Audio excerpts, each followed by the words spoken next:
शास्त्र कहता है साहानिस्तन्महच्छिद्रम सा चांद्र जड़ मूढ़ता यन्मुहूर्तम क्षणार्धम वासुदेवम न चिंतयेत। वो मुहूर्त, वो क्षण जिसमें हम अपने प्रभु को भूल जाते हैं, प्रभु का चिंतन छूट जाता है, इससे बड़ी कोई हानि नहीं है। सेवक जी महाराज ने भी अनुभव किया। हानि हरिवंश के नाम अंतर परे, लाभ हरिवंश उच्चरत वाणी। भगवत परायण पुरुष को त्रिभुवन की राज्य लक्ष्मी दी जाए और कहा जाए कि आधे क्षण के लिए अपने आराध्य देव का चिंतन छोड़ दो, आधे पल के लिए वो नहीं छोड़ेगा। यह है भगवत परायण। अपने लोग 10-5 रुपया, 10-500 रुपया, 1000 रुपया, अगर इसका लाभ का लोभ हो जाए तो घंटा 2 घंटा भगवत विस्मरण कर देंगे। पल 2 पल की बात क्या है, जरा ध्यान दीजिए। हानि हरिवंश के नाम अंतर परे, नाम में अंतर पड़ा, इससे बड़ी कोई हानि नहीं है। लाभ हरिवंश उच्चरत बानी, नाम बाणी चल रहा, इससे बड़ा कोई लाभ नहीं। ये चिदानंद में डूबे हुए महापुरुषों का अनुभव है। सा हानिस तन महच्छिद्रम, छिद्रम, इसी छिद्र से प्रवेश करेंगे काम क्रोध आदि। जहां आपके भजन में अंतराय पड़ा, पर हम देखते हैं कि इसका उपासक मनन नहीं करता। खाली हृदय जो भजन से खाली है, और भजन में हृदय का परिचय चेहरे से मिल जाता है।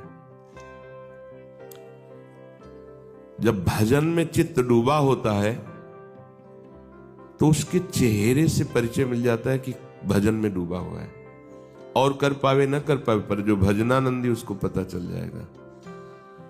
अगर आपका हृदय निरंतर भगवत चिंतन में नहीं है तो छिद्रम, उसी छिद्र से काम क्रोध आदि प्रवेश करके हृदय को मलिन करते रहेंगे। फिर आपको पता नहीं चलेगा कि क्या है भगवद आनंद। नहीं, ऐसा नशा चढ़ता है, तुम्हें कैसे बताएं। एक तरफ प्रभु खड़े हो, एक तरफ भजन रखा जाए, तो उपासक जो भजनानंदी है वो प्रभु की तरफ से आंख हटा लेगा और भजन में लग जाएगा। ये बात समझ लेना। एक तरफ प्रभु खड़े हैं और एक तरफ भजन है। कहा जाए भजन छोड़ दो, प्रभु के लिए ही तो भजन कर रहे थे, तो प्रभु की तरफ से आंख हटा लेगा और भजन में लग जाएगा। जो भजनानंदी है, जिसे भजन का नशा चढ़ा है, तो प्रभु भ्रमर की भांति उससे कभी दूर हो नहीं सकते, मंडराते रहेंगे आसपास। पूज्य भाई जी महाराज ने भी अपने अनुभव से यही कहा है कि यदि साक्षात श्री कृष्ण सामने खड़े हो और भजन छूट रहा है तो धोखे में मत रहना, तो उनको पकड़ नहीं पाओगे। और भजन पकड़े रहना, वो जा नहीं सकते। पतंगो यथा त्वा मनुभ्राम में माणा, हाथ में डोरी है तो पतंग जाएगी कहां, और डोरी छोड़ दी पतंग पकड़ने चलोगे तो नहीं पकड़ पाओगे। सा हानिस तन्महत छिद्रम, सा चांद्र जड़ मूढ़ता। सबसे बड़ा अंधापन यही है, तुम्हें दिखाई नहीं दे रहा कि यहां हर चीज नाश को प्राप्त हो रही। तुम वस्तु, व्यक्ति, स्थान, धन के लाभ को लाभ समझते हो। प्रभु के नाम के समान कोई लाभ नहीं, प्रियाजू के नाम के समान कोई लाभ नहीं। ये तुम्हारे समझ में अभी तक नहीं आया। अगर आ गया है तो तुम छोड़ कैसे देते हो? कौन सा सुख है, कौन सा लाभ है जिस लाभ के कारण आप राधा नाम छोड़ देते हैं, आप प्रभु का नाम छोड़ देते हैं? तो आप अंधे हो, तुम्हारी आंख काम नहीं कर रही, तुम देख नहीं पा रहे हो कि प्रति क्षण तुम्हारी श्वासें नष्ट हो रही, तुम्हारा शरीर, इस शरीर को तुम बहुत प्यार करते हो। देहि स्थिमांस रुधिरेभिमतिं त्यजत्वं जाया सुतादिषु सदा ममतां विमुञ्च पश्यानिशं जगदिदं क्षणभंगनिष्ठं वैराग्य राग रसिको भव भक्ति निष्ठा। अरे भाई, तुम किस पर फंस रहे हो? अंधे हो रहे, तुम्हें दिखाई नहीं दे रहा? तुम्हारा शरीर प्रतिक्षण मृत्यु के काल में जा रहा है, मृत्यु के समय का इंतजार है, बस वो नजदीक पहुंचते जा रहे हो। है क्या इसमें? देह में क्या है तुम्हारे? बोले हड्डियों का ढांचा है, ऊपर से मांस थोपा गया है और रुधिर भरी नाड़ियां हैं और चमड़े से चिकना कर दिया गया है, और इसका अभिमान कर रहे हो कि मैं कुछ हूं। इसी से तुम सुख भोगना चाहते हो, इसी के संबंधियों को अपने प्राण समझ रहे हो। जाया सुतादिषु सदाम, इन्हीं से ममता कर रहे हो। छोड़ो, शरीर के चिंतन को छोड़ो, ये तुम्हें प्रतिपल छोड़ रहा है। परिवार के चिंतन को छोड़ो, भरण पोषण विश्वंभर भगवान के द्वारा होता है। तुम केवल कर्तव्य कर्म का पालन करो। बहुत अच्छे से पूरी सृष्टि का संचालन प्रभु कर रहे हैं, उसी में तुम भी हो। चक्र घूम रहा है, उसी में बैठे हो, तुम्हें घूमने की जरूरत नहीं, घूम रहा है चक्र, सृष्टि चक्र घूम रहा है। केवल अपने कर्तव्य का पालन करो। इनसे ममताम विमुंच, शरीर और शरीर संबंधियों से ममता हटाओ। पश्यानिशम जगदिदम क्षणभंग निष्ठम, मान जाओ, देख लो, ये संसार क्षण में नष्ट हो रहा है।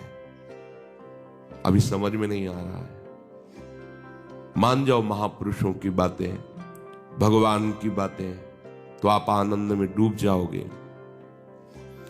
ये जगत क्षणभंगुर है, पानी का बुलबुला कब फूट जाए कोई पता नहीं। चाहे जितना कस करके अंजुली बांधो, एक समय आएगा पानी निकल ही जाएगा। चाहे जितना बांधे रहो, वो रास्ते भी निकल जाएगा। ऐसे ही तुम्हारी आयु, चाहे जितना तुम मकर ध्वज खाओ, चांदी की भस्म, स्वर्ण की भस्म, क्या क्या औषधि, मर जाएगा ये शरीर, मरेगा, नष्ट होगा, क्षण में नष्ट हो जाएगा। इसलिए विचार करो, तुम ऐसे शरीर के लिए, ऐसे रिश्ते नातों के लिए, ऐसे भोगों के लिए अपने परम प्रीतम सच्चिदानंद प्रभु का नाम छोड़ देते हो। इससे बड़ी हानि क्या होगी? इससे बड़ा अंधापन क्या होगा कि तुम देखते हुए भी नहीं देख रहे हो। साच अंध जड़ मूढ़ता, इससे बड़ी जड़ता क्या होगी?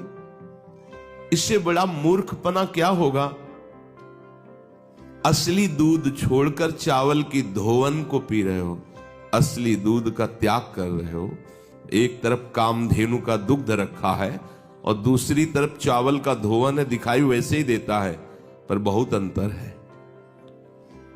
ऐसे ही एक तरफ सच्चिदानंद प्रभु का नाम है और एक तरफ माया है, दिखाई ऐसा देता है कि बड़ा सुख है इस माया में, पर यही मूढ़ता है।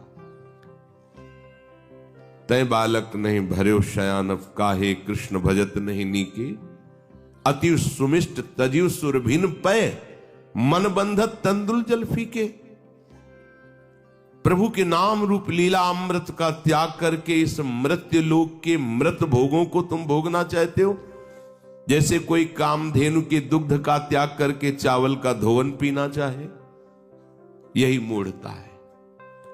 यन मुहूर्तम क्षणार्धम वा वासुदेवम न चिंतयेत, जिस क्षण में, जिस मुहूर्त में, जिस आधे पल में आप प्रभु को भूल गए, सबसे बड़ा पाप हो गया, सबसे बड़ी विपत्ति हो गई, सबसे बड़ी हानि हो गई। ये भगवत परायण उपासक ऐसा अनुभव करता है, विषय परायण नहीं, भगवत परायण।